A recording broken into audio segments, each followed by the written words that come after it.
a different item that is very clean, that will answer every single question that happened in committee. So instead of trying to continue to substitute this item is withdrawn altogether. So Well, they will come back as a brand new item. That gives me more solace because I didn't want it to just disappear without those questions being answered. So I look forward to seeing it when it reintroduces itself. Thank you.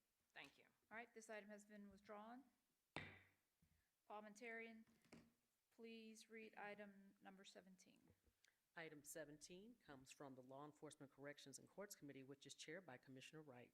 Item 17 is a resolution to amend the resolution adopted by the Shelby County Board of Commissioners on September 22nd, 2025. Item number 28, resolution by the Shelby County Board of Commissioners supporting Shelby County government's 2026 state legislative agenda and requesting the Shelby County delegation to support and members of the Tennessee General Assembly to enact legislation supporting such agenda. This amendment allows the Shelby County Board of Commissioners to accept the final report of the Shelby County Public Safety Ad Hoc Committee, December 2022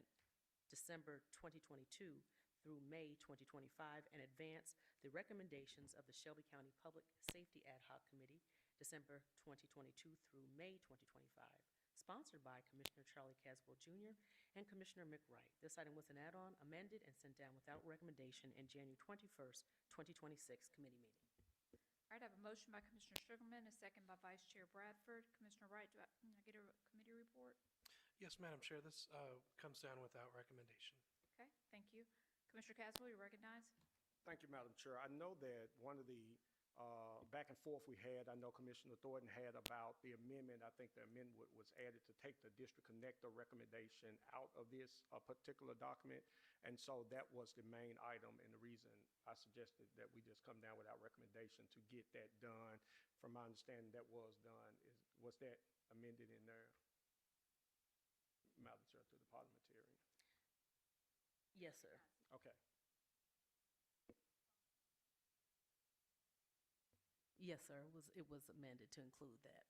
Okay, and so again, body, the legislative items was something that we voted on a couple of years ago. We just asked that we continue that conversation with the state. We know that a lot of things have just continued to move down.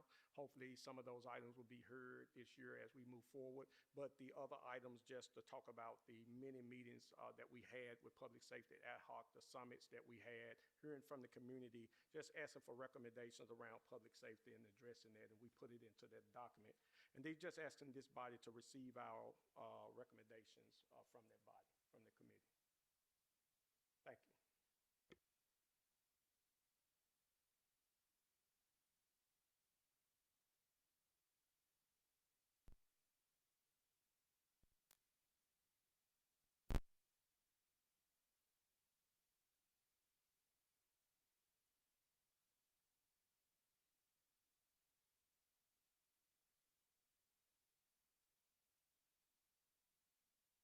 Commissioner Thornton, you recognize. Thank you, Chair. Thank you to the sponsor for being amenable to those friendly amendments. I'm just curious, because the process that y'all were convened was so long, did it happen to overlap with the safety task force starting here? And I'm just curious if the recommendations ever had the opportunity to make anything related to the task force, to the sponsor through the chair. Commissioner Caswell. Thank you, Madam Chair. And I say this is that a lot of our recommendations were before the task force came. And to that point, I think that in hearing to some of these recommendations, I think it would mitigate as we talk about sustainability after they leave. If we're, and we want to bring some items back that talks about how do we, re-entry, for example, we see what's going through the court system now. How do we help these individuals get back on their feet, get back on track after their process in court take place? And then just other items as we talked about, curb violence, the joint office, the work that they're doing to bring the city, county, and neighborhood safety together, and supporting those type of items that we think long-term will be some items that we would like to see supported, not just by this body, but by the federal and state partners as well. And if I may, again, through the chair to the sponsor, not saying that you guys need to come back or anything, but I do think it's interesting that we have the safety task force in this recent headline with the 80 million coming in. And so my question is, it's just who is the local advisor for the funds, and wanting to make sure that at least these recommendations get to that task force in some form or fashion. Do y'all have any type type of inroads into whoever is deciding what's happening on the ground, to just let them sit with this.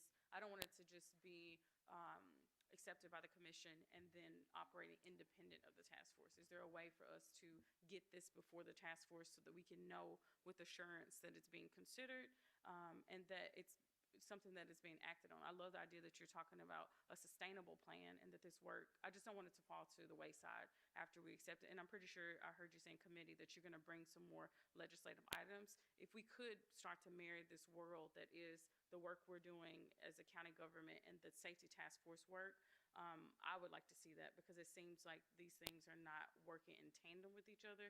And when you're adding on monies being spent, governed by the task force, it needs to factor in local input, in my personal opinion.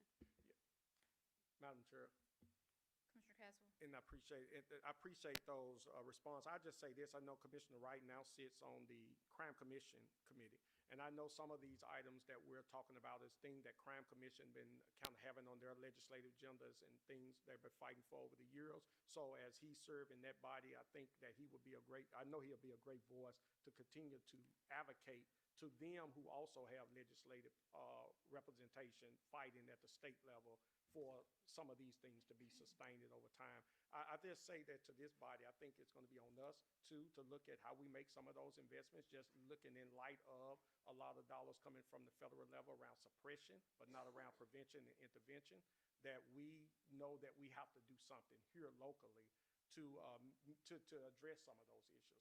But I'm hoping that because of some of the things, not just in the Crime Commission agenda of neighborhood, community stuff, but also what both bodies at the county and city is doing with the joint office, having Cities United already working on the ecosystem here in Memphis, and also bringing that major conference to Memphis this year, is being intentional around federal eyes and other philanthropist eyes are on Memphis when it comes to violence intervention. So we will continue this work, to your point, Commissioner, outside of this, because we are in some of those circles having this conversation daily, that we need some investments to address some of these issues. That's good. Thank you for your work.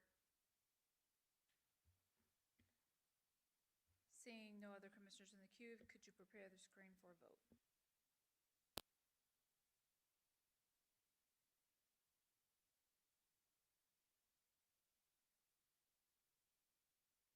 Could you count me as an aye, please? Please count Commissioner Wright as an aye. Please count Commissioner Morrison as an aye.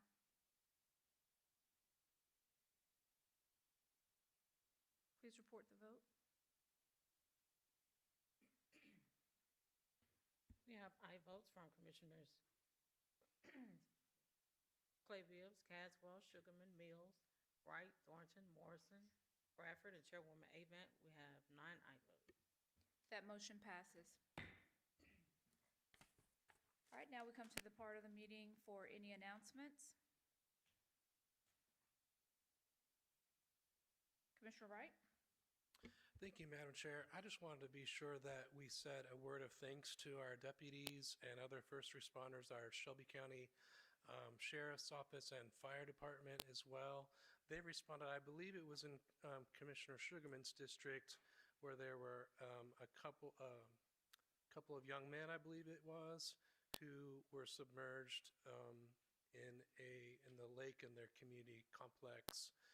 And those deputies swam in after them in the frigid cold of this storm that we've all been through. Last I heard, both of them are still surviving, and all the deputies that were involved. But just wanted to commend them for that. Hopefully we can bring them back and recognize them at a future meeting. But that was just an incredibly good story out of this storm. So thank you. Thank you, Commissioner Wright. I appreciate that, and in total agreement. I actually have asked and reached out to them today in order to see if they are available for the Monday meeting for us to recognize them at that time.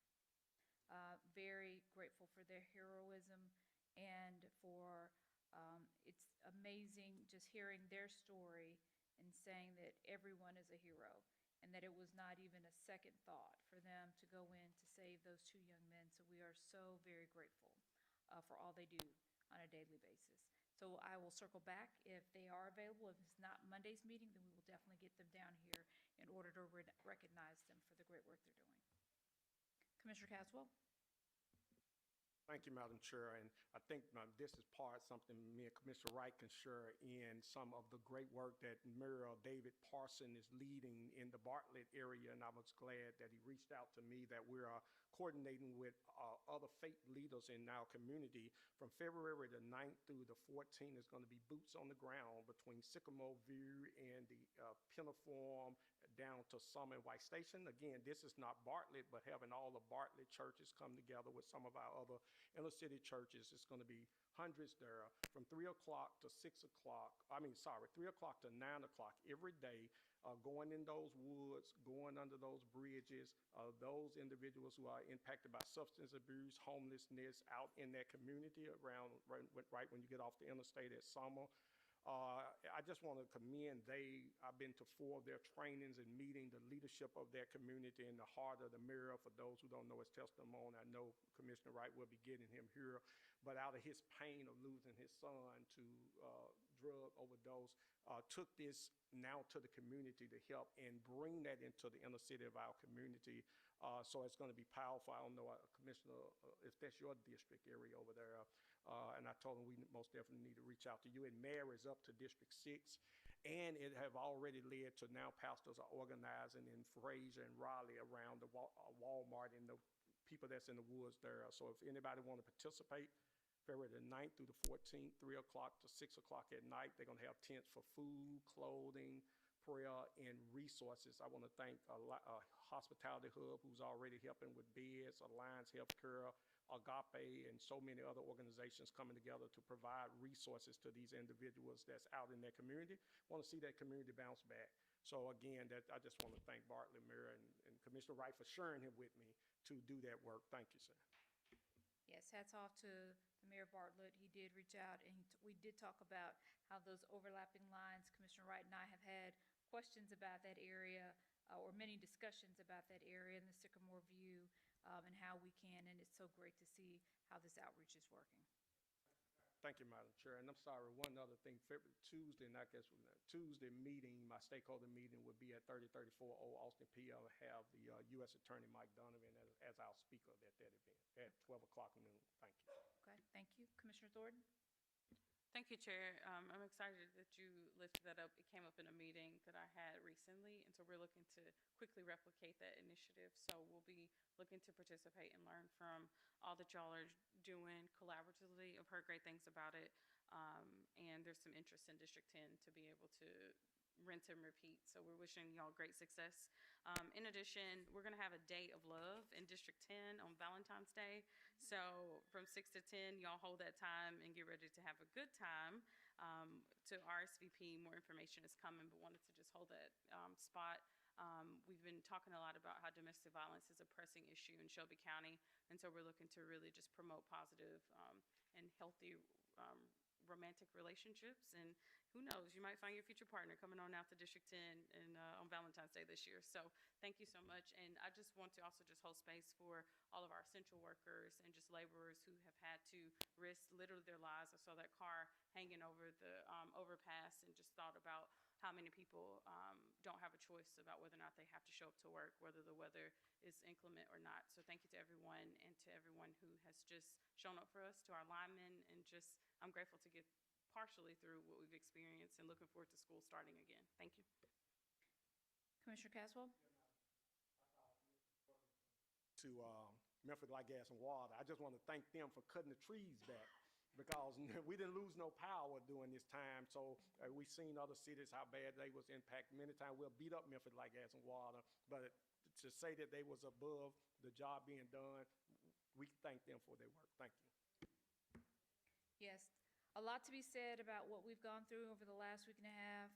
I actually want to say we continue to keep the folks in Mississippi who have been without power for the last 8 days in our thoughts and our prayers. Again, for our fellow citizens in Nashville who are still recovering, and just for Memphians. It is, I am been late. Someone asked, how was I dealing with being, in the house for Snowmageddon? Well, I was in the house before Snowmageddon because of my broken ankle. But to see all of the stories on the news of how people are helping people in times of need just really talks about the humanity and how great we are as Memphians. And I'm very grateful to those. I have a essential worker in my home who's 20 years old who could not drive, and I definitely could not drive her with the circumstances. And so just the people who have reached out to help all of our essential workers during this time to make sure that we're able to take care of our citizens of Shelby County. So with that being said, our meeting is adjourned until we meet on Monday, February 9th at 3 p.m.